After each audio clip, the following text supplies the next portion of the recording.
হাল। পাশের গ্রামের সরকারি চাকরিজীবী রিয়াদের সাথে তো ঋতুর বিয়া ঠিক। তাড়াতাড়ি দৌড়ো।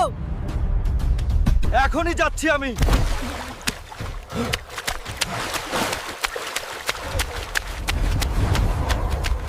ঋতু, তোমার নাকি বিয়ে ঠিক? আমি বিশ্বাস করি না। দুনিয়া উল্টে গেলেও আমি তোমাকেই চাই।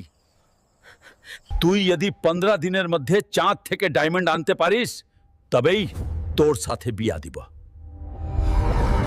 চাচা, কালই আমি চাঁদে যাব। ডায়মন্ড এনে ঋতুকে বিয়ে করব। আমার জন্য দোয়া করবেন। মা, যত কষ্টই হোক ঋতুকে আমার বউ করে আনবো। রিয়াদের সাথে বিয়ে হইতে দিব না।